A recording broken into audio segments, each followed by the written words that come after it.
obrigado, Sérgio. É um prazer muito grande estar aqui nesse workshop. E, embora o workshop seja sobre micronutrientes, eu não vou falar sobre micronutrientes, eu vou falar talvez indiretamente. Então, muito obrigado mais uma vez pelo convite aos organizadores e deixe-me colocar aqui a minha apresentação. Bom, nós vamos falar sobre o RenovaBio, né, os desafios para o manejo da cana-de-açúcar, não só para o solo, o manejo do solo da cana-de-açúcar, mas para o manejo da cana-de-açúcar em geral. Embora o RenovaBio não tenha a ver diretamente com micronutrientes, essa política veio para influenciar positivamente o setor de produção de bioenergia no Brasil, né, de biocombustíveis, especialmente o etanol de cana-de-açúcar. Né? Então, o que é o RenovaBio? Bom, muitos de vocês já sabem, então eu vou falar muito brevemente a respeito do que é o RenovaBio. O RenovaBio faz parte da nova política nacional de biocombustíveis que foi aprovada pelo Congresso Brasileiro por uma lei de 2017. O RenovaBio entrou em funcionamento em 2020, foi algo assim bastante rápido, uma aprovação célere no Congresso, devido à sua importância. E ele faz parte da política de descarbonização do transporte do Brasil. Uma importante característica do RenovaBio é que ele atende a compromissos que o Brasil assumiu internacionalmente com a Conferência de Paris, né?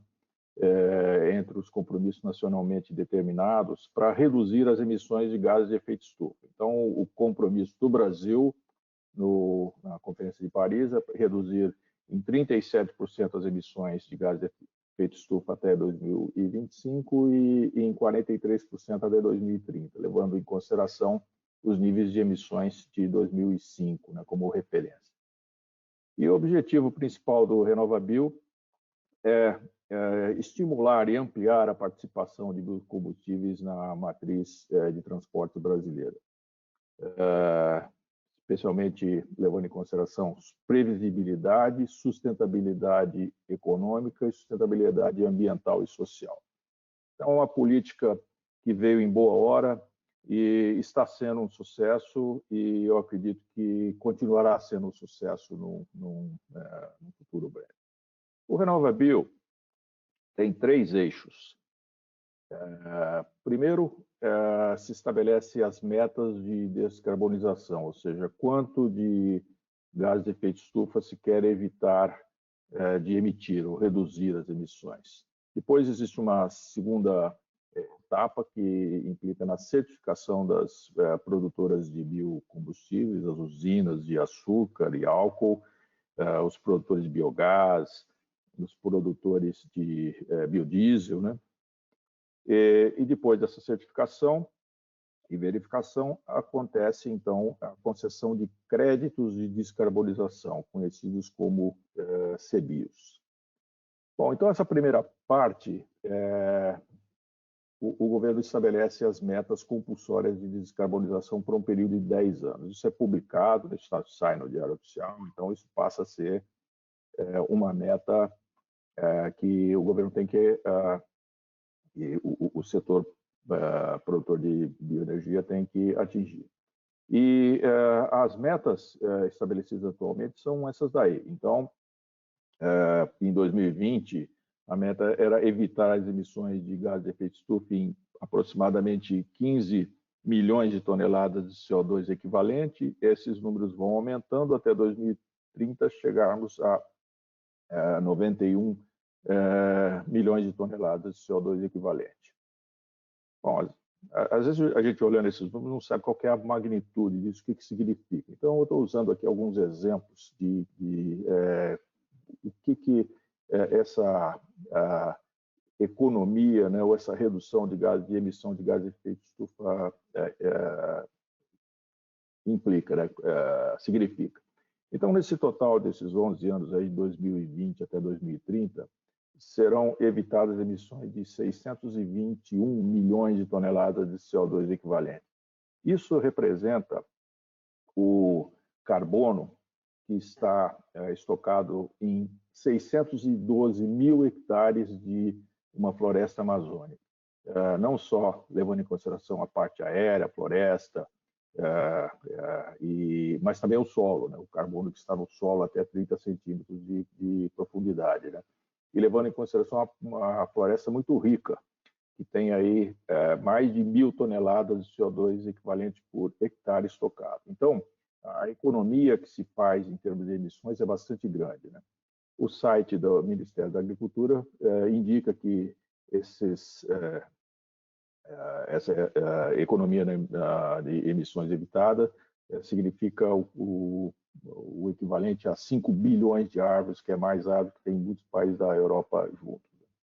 Essas metas de descarbonização são estabelecidas pelo governo e elas são repassadas, então, aos distribuidores de combustíveis, que são a parte obrigada dessa política. Então, os distribuidores de combustíveis têm que fazer com que as emissões do transporte sejam reduzidas de acordo com essas metas. E, para isso, eles vão comprar no mercado certificados de descarbonização, ou CBIOs.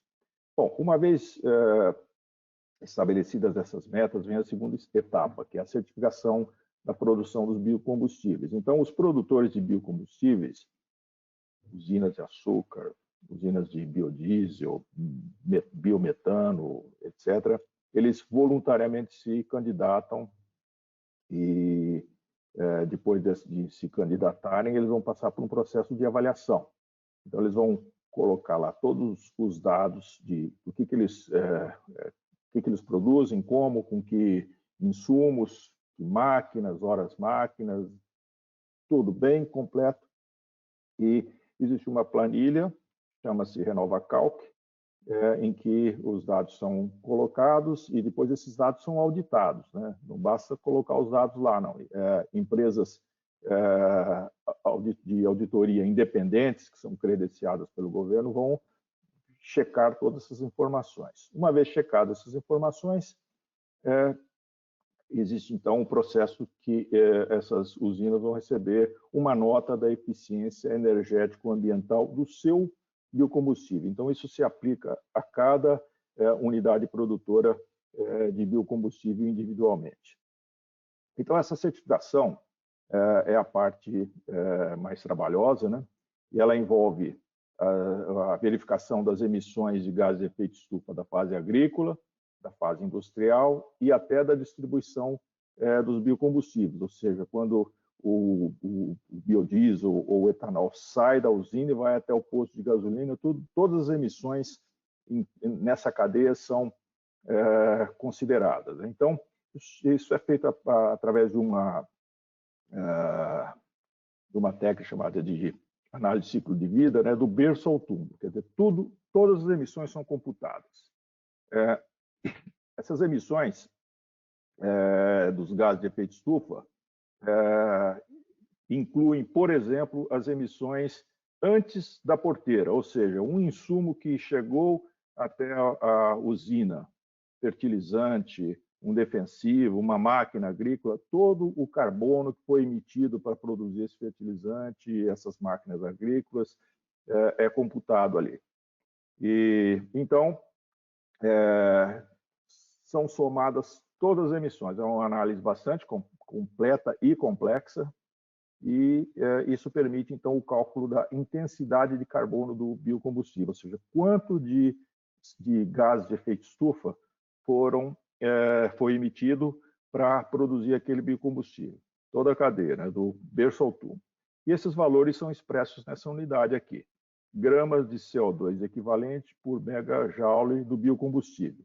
Não é por litro, porque cada biocombustível tem uma densidade diferente, então é por unidade de energia.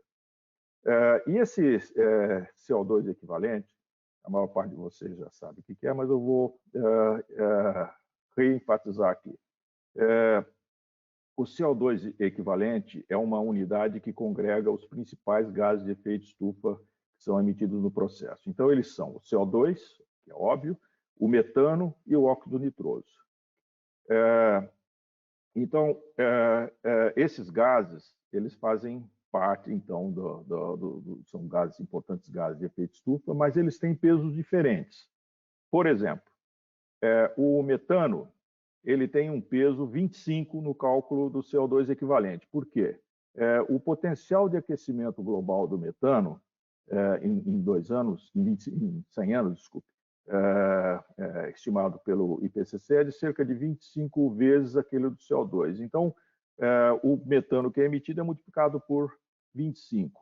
O óxido nitroso é multiplicado por quase 300, porque ele tem um poder de aquecimento global muito maior que o CO2. Embora as emissões sejam pequenas, ele tem um peso 300 aqui nessa equação. Então, quando a gente expressa CO2 equivalente, a gente está expressando as emissões de todos esses gases aqui de acordo com essa forma. Bom, e depois a terceira fase, então, é o cálculo da nota de eficiência energético-ambiental, né, que é usada, então, para a emissão dos créditos de descarbonização ou CBIOS. Então, como isso é feito?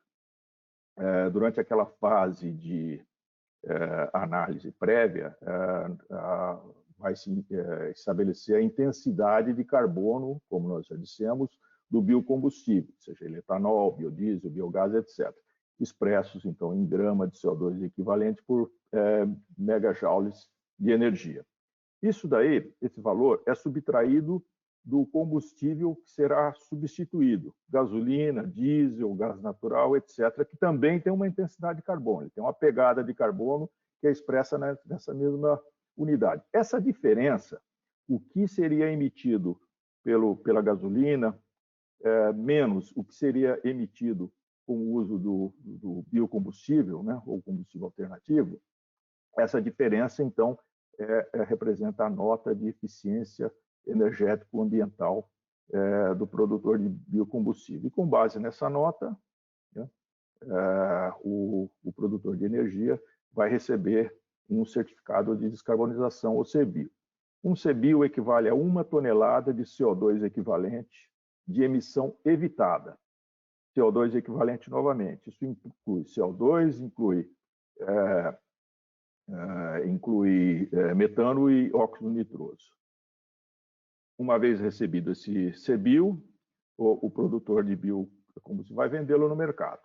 Então, o preço não é fixado por ninguém, ele é um valor de mercado, isso é comercializado por traders na Bolsa de Valores, né, B3, e o preço depende da oferta e procura, então ele vai variar de acordo com a oferta e procura. Quando ele foi iniciado, no final de 2020, o preço estava em torno de, ou foi estimado que ele custaria em torno de $10, né, por CBIO, que a preços atuais seria mais ou menos R$54. Atualmente ele está por volta de 29, ele está abaixo do preço de início. Mas esse preço pode subir, pode descer ainda mais dependendo do mercado. Ou seja, não é um esquema de subsídio, é um esquema de livre mercado, então ele tem, a RenovaBio tem inclusive essa grande característica, né, que não é uma intervenção estatal. Bom, então, agora vamos ver algumas consequências, né, dessa política. Essa nota de eficiência energético-ambiental, ela vai gerar CBIO, então ela vai gerar dinheiro para o produtor de bioenergia. Então ele vai querer saber como melhorar a nota dele, como receber mais CBIOs, ou seja, como reduzir as emissões por unidade de energia produtiva. E o que interessa para nós aqui é que a parte agrícola é que gera as maiores emissões. Então, o uso de fertilizantes, especialmente fertilizantes nitrogenados, tem um grande peso nisso. Óleo diesel usado em máquinas e combustíveis para máquinas também tem peso bastante grande. Então, os produtores vão querer saber o que causa essas emissões e como eles poderão reduzir e ganhar mais CBIOs. Os fertilizantes nitrogenados têm um impacto bastante grande. Então, eles representam entre 30% e até mais de 50% das emissões de gases de efeito estufa para produzir etanol. Somente os fertilizantes nitrogenados. Então, é um peso enorme. E essas emissões dos fertilizantes nitrogenados, elas vêm de duas fontes, né? Na indústria, quando o fertilizante é produzido, normalmente é produzido a partir de amônia, e para a amônia, como você sabe, ela é feita a partir principalmente de gás natural, mas também de outras fontes de energia, e então há uma grande emissão de gás de efeito estufa lá,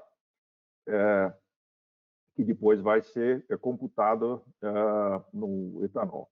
E existe também, então, além das emissões lá na indústria para produzir o fertilizante, existem as emissões no campo. Uma das mais importantes é a emissão de óxido nitroso, que ocorre quando os fertilizantes nitrogenados são aplicados.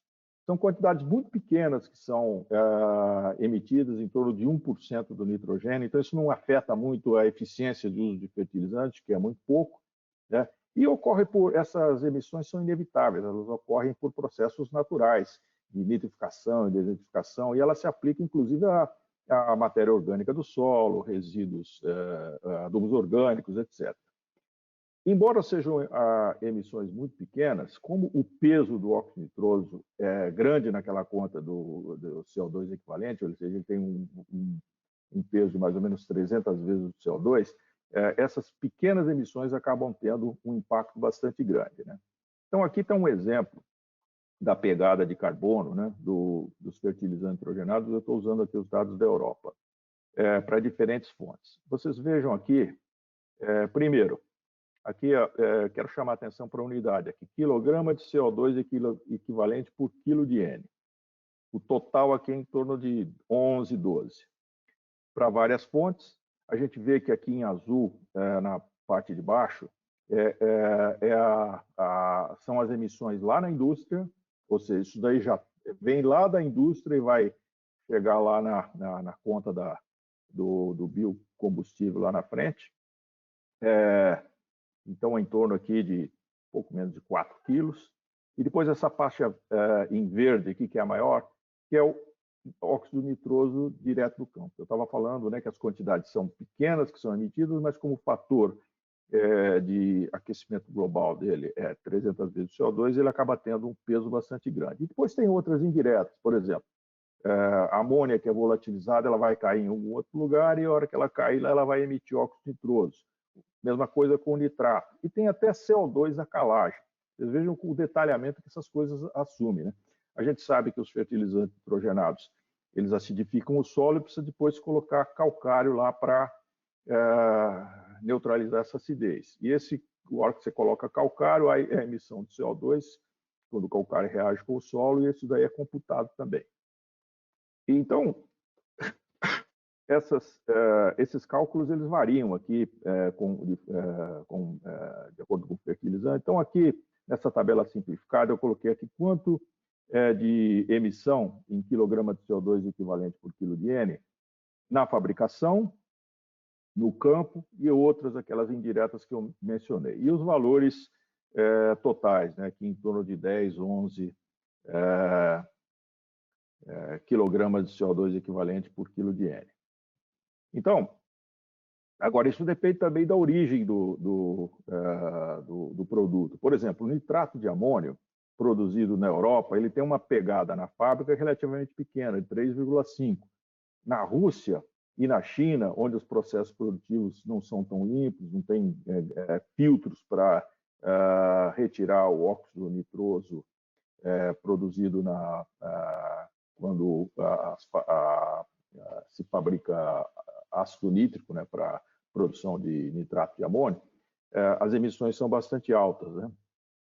E então, dependendo da origem do fertilizante, as emissões totais podem ser aqui de 9,2 quilos até 16 quilos de CO2 equivalente por quilo de N. Só para vocês terem uma ideia, vamos imaginar que a cana-de-açúcar se aplique 100 quilos de N por hectare. Então, se aplicou 100 quilos de N, você já vai começar tendo emitido mais ou menos 1.000 a 1.600 quilos de CO2 só devido ao fertilizante nitrogenado. Isso vai entrar na conta do etanol lá na frente, ou do biodiesel, ou de qualquer outra coisa. No Brasil, a gente não usa esses números aqui por diferença de origem, o número médio, né, que essas agências que produzem esses números utilizam, porque a gente não sabe de onde veio o fertilizante que uma determinada usina mencionou. Mas vocês veem a complexidade disso, mas principalmente a magnitude dessas perdas. E agora aqui eu vou dar um exemplo de uma simulação que foi feita usando as metodologias similares ao do RenovaCalc por uma destilaria autônoma de etanol que produz aí cerca de 340 milhões de litros por ano, né? Então, eu vou chamar a atenção para alguns poucos números aqui. A intensidade de carbono da destilaria, com nitrato de amônio e com ureia. Ela varia aqui de 22 até 24 gramas de CO2 por megajoule de etanol, de energia contida no etanol, né? Essa daqui é a intensidade de carbono dessa destilaria. Só para vocês compararem, a energia contida na gasolina equivale a 87 gramas de CO2 equivalente, ou seja, o etanol tem uma pegada de carbono muito menor do que a gasolina.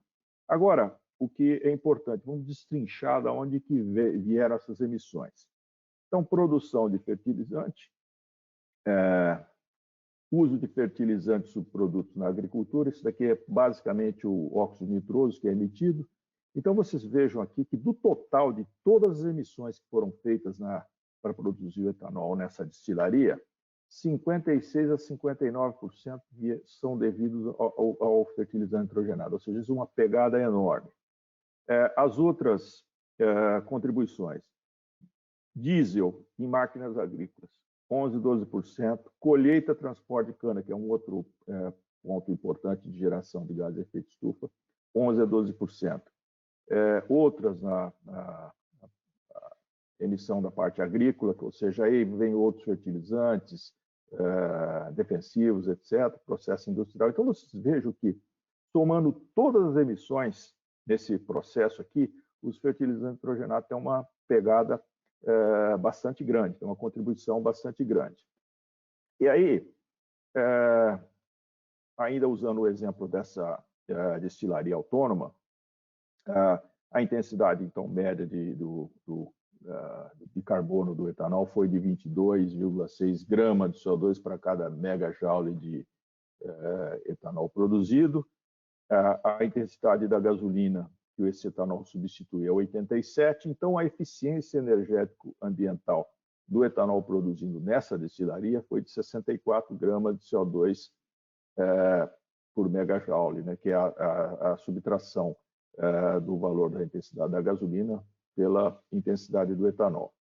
E a redução das emissões do gás de efeito estufa quando o etanol substitui a gasolina foi de 74%, ou seja, a contribuição do etanol para reduzir as emissões é bastante grande, então houve uma redução aqui de 74% nessas emissões.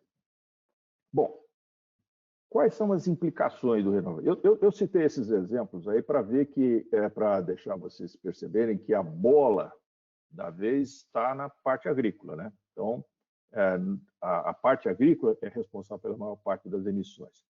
Bom, quais são as implicações, as consequências disso? Primeiro,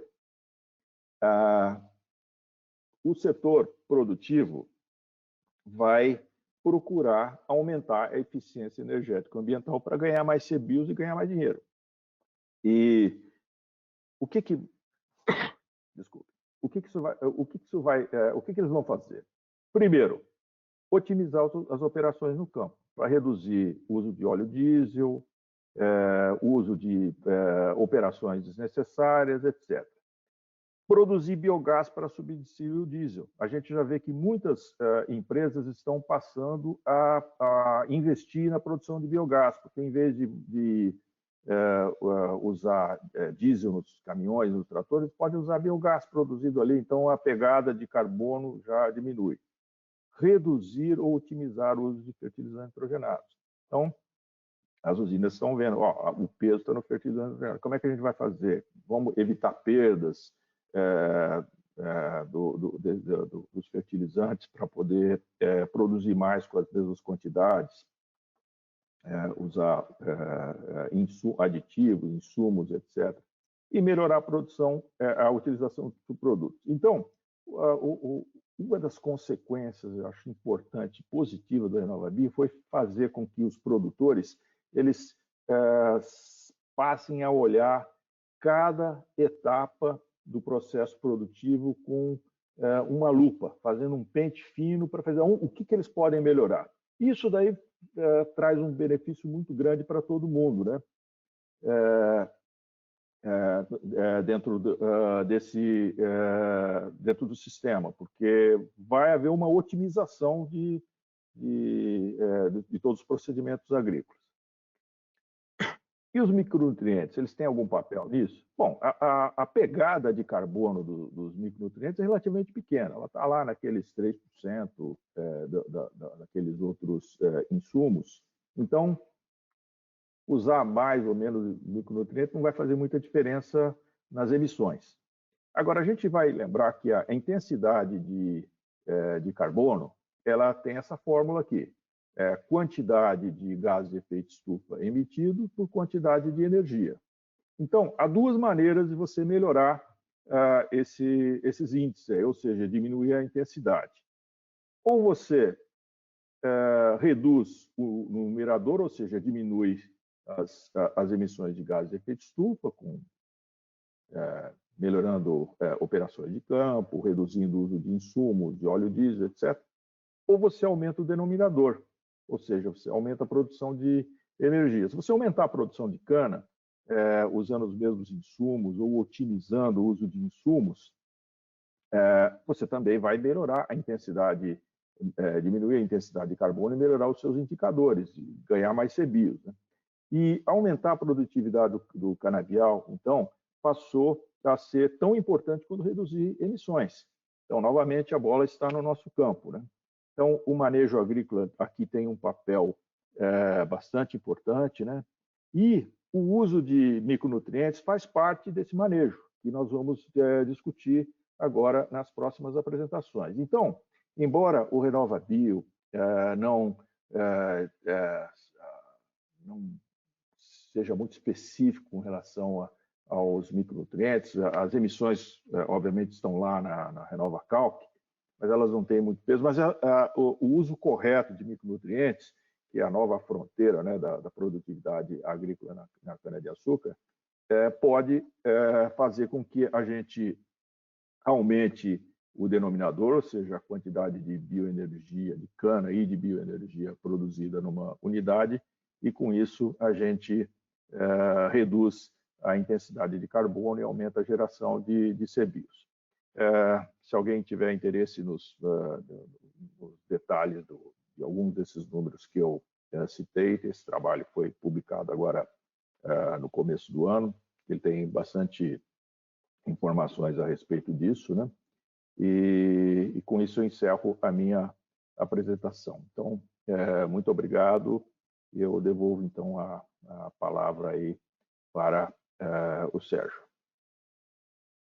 Obrigado, Heitor, por esta brilhante apresentação com muitos números, resultados, mostrando a relevância do RenovaBio, do potencial do etanol frente à gasolina, né? E surgem algumas perguntas.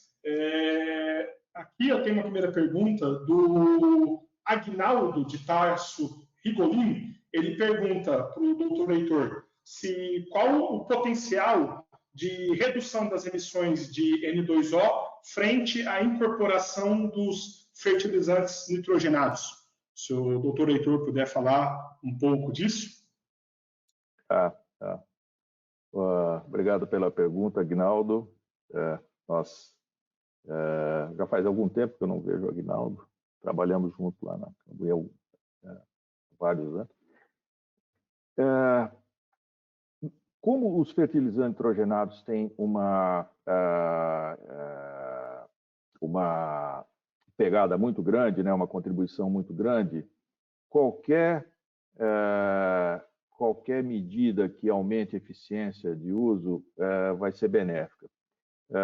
Então, por exemplo, quem estiver usando ureia, a eficiência da ureia é menor do que a de outros fertilizantes que não estão sujeitos a perdas por volatilização de amônio, especialmente se a ureia for aplicada na superfície do solo. Então, a incorporação vai aumentar a eficiência de uso da ureia, ou seja, vai conseguir produzir mais cana com a mesma quantidade de fertilizante nitrogenado. Então,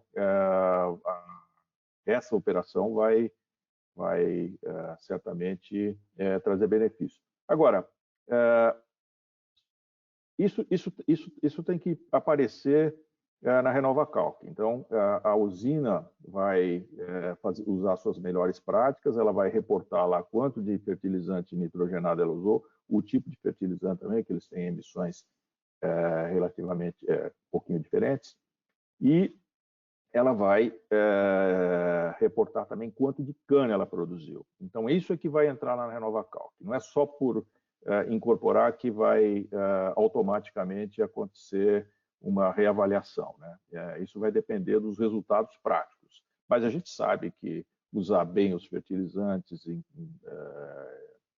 incorporá-los, usar fontes com menores perdas, ou fazer aplicações em épocas mais adequadas, isso vai implicar em maiores produtividades. Isso é o que vai, no final das contas, importar. Obrigado, Heitor. Temos mais uma pergunta aqui do nosso colega pesquisador também, Glauber Gava. Eu vou ler a pergunta que ele faz uma afirmação. Heitor, as emissões de carbono no campo, área agrícola, da calculadora do RenovaCalc são superestimadas, pois não consideram a fixação de carbono que ocorre no solo, pelas raízes e a palhada da cana remanescente no solo. Qual sua opinião sobre isso? Realmente, com o advento da cana sem queima, existe um potencial muito grande de aumentar o estoque de carbono do solo. Só que o estoque de carbono do solo não entra nessa conta. Ele não entra porque é muito difícil medir o carbono no solo, mas principalmente é muito difícil garantir que esse carbono fixado pela incorporação de matéria orgânica, né, de carbono no solo, vai permanecer lá. Então, por exemplo, se você, no preparo de uma canabial na reforma, revolver o solo, boa parte daquele carbono que foi incorporado volta por decomposição da matéria orgânica como CO2 para a atmosfera. E essa característica do carbono do solo faz com que muitos poucos esquemas de certificação utilizem carbono no solo. Essa é uma questão que é discutida internacionalmente, como fazer isso. Já existem algumas certificadoras procurando maneiras de quantificar esse carbono, mas isso não está na RenovaCalc no momento. Você tem razão, pode ser importante, mas isso é difícil medir e o que é difícil medir não entra na calculadora por enquanto. Perfeito, Heitor. Temos um tempo para mais uma pergunta, né, para nós respeitarmos todo o cronograma do evento. A pergunta que eu vou fazer agora é do colega Marco Bidoia. Heitor, bom dia. Considerando sua apresentação, dois fatores de maior emissão de carbono, a apresentação de dois fatores de maior emissão de carbono. E aí ele pergunta como que está na comunidade científica, entre os pesquisadores e as instituições, novas tecnologias para aumento da eficiência de utilização da adubação nitrogenada, pensando em reduzir um pouco a dose à planta. Porque, segundo o Marco, nos últimos trabalhos, há um aumento da demanda de N à planta. Então, nesse sentido que ele queria a colocação. Quais as estratégias que a academia, a ciência traz para nós aumentarmos essa eficiência da adubação nitrogenada e não ter que só trabalhar um aumento linear da dose, visto o impacto dessa dose de N nas emissões como um todo? Essa é a pergunta de $1 milhão, né? E do pessoal que está aqui nesse evento, quase todo mundo trabalha com adubação nitrogenada, né? O Otto, o Glauber, vários de nós aqui. Essa é uma questão difícil, mesmo porque as respostas de cana-de-açúcar a nitrogênio são muito inconsistentes. A gente trabalha com grandes médias. Agora, o que tem no radar? Por exemplo, a gente pode colocar aditivos como inibidores de nitrificação, que a gente sabe que reduzem drasticamente as emissões de dióxido nitroso no campo. Então, vão pesar lá naquela equação. Mas isso tem que entrar na RenovaCal, que provavelmente na próxima edição já vai entrar. Agora, precisa ver se compensa economicamente. Agora, as pesquisas com fontes de N, com parcelamento, por exemplo. Hoje, boa parte das usinas usa nitrogênio fazendo uma só aplicação logo depois do corte, né, da colheita. Será que essa é a melhor alternativa? Né? Então, existem várias pessoas trabalhando com isso, né? O Trivelin, o Otto, nós, o IAC, trabalhando em alternativas para, talvez, de parcelamento, aplicação de outras formas, enterrar, como o falou há pouco, né? Para aumentar a eficiência. Então, está todo mundo correndo atrás dessas alternativas para fazer com que a cana produza mais com a mesma quantidade de N. Uma coisa que eu fico, às vezes, preocupado com a questão de reduzir dose, porque existe uma demanda para a planta. Uma cana-de-açúcar pode produzir até 60 toneladas de matéria seca por hectare, 200, 300 toneladas né, em cana-planta, às vezes, ou 100, 120, 150 em soqueiras de matéria fresca por hectare. Ou seja, é uma planta que tem uma demanda enorme por nitrogênio. A gente sabe que tem um pouco de fixação biológica, mas ela não satisfaz toda a demanda da planta. Então, quando a gente olha por essa ótica, se a gente começar a reduzir muito a adubação, nós vamos reduzir o potencial de produção de biomassa. Então, o que a gente tem que fazer é realmente procurar aumentar a eficiência, tirar o máximo daquele fertilizante que a gente vai colocar no campo.